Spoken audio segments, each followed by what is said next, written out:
Okay, so what do you think, Daddy? It's cold, it's rainy. And the horses. Oh, the horses.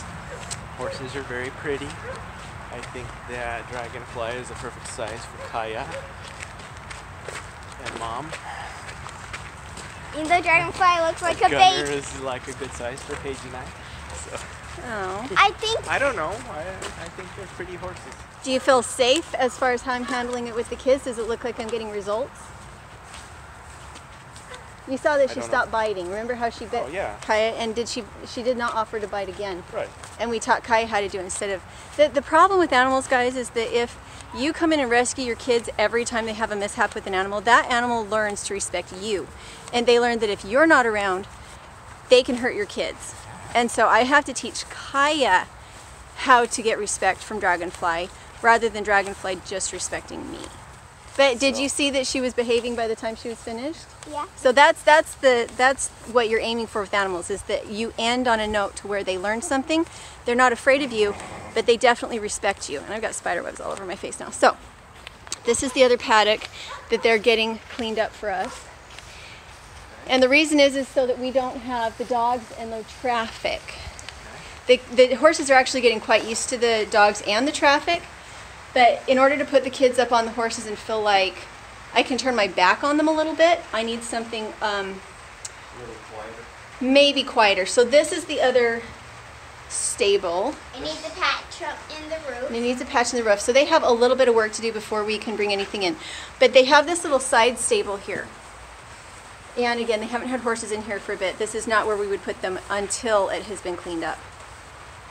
But they have this little space in here where we could put ducks and rabbits and maybe a goat. I don't really like animals to be in the dark all the time. If we did rabbits, we'd have to fix that. Well, they'd be in a cage. But this is the other option. The thing is, I think rabbits are a better bet and a milk goat for this time of year. The reason is that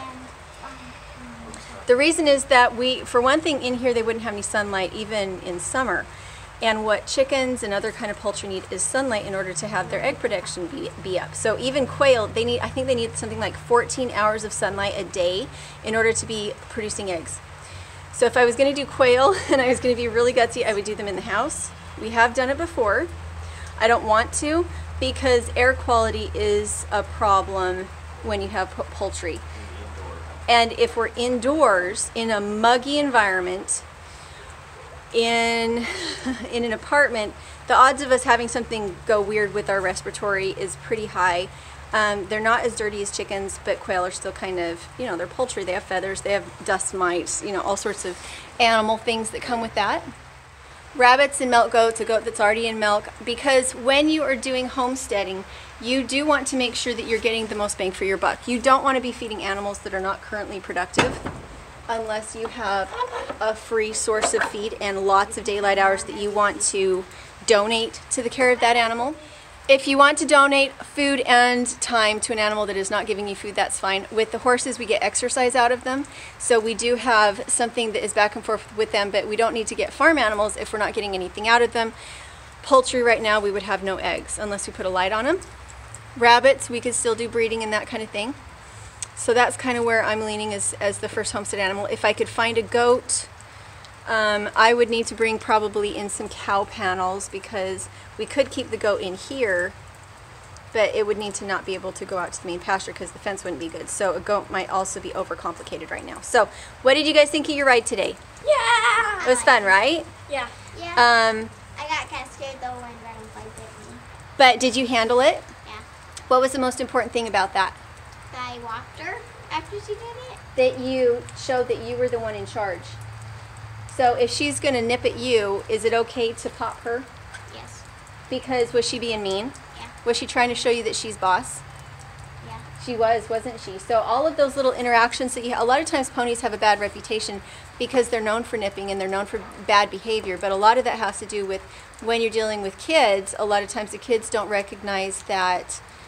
Well, the kids are young enough to be disciplined, but maybe they've never had any experience with disciplining something else, and so she needs to discipline her pony to the point where it's safe for her to be around all the time. Okay, so this is the pasture we would like to put them in, is this one out here. The reason is that it goes down to the round pen. And I feel safer with the girls riding down at the round pen. Even though we've done just fine with lunging them up in their own pasture, it would be nice to have a little bit more control. But I'm not convinced about these fences right now. They would have to fix these fences a little bit more for me to feel comfortable to have the horses out here. They have an electrical line here that runs out to the pond for a pump, and that doesn't make me super happy. So for now we can get through here and get down to the round pen. Alright, so this is this space, the arena. It rains a lot here, did I mention that? So not having a covered arena is a little bit of a problem.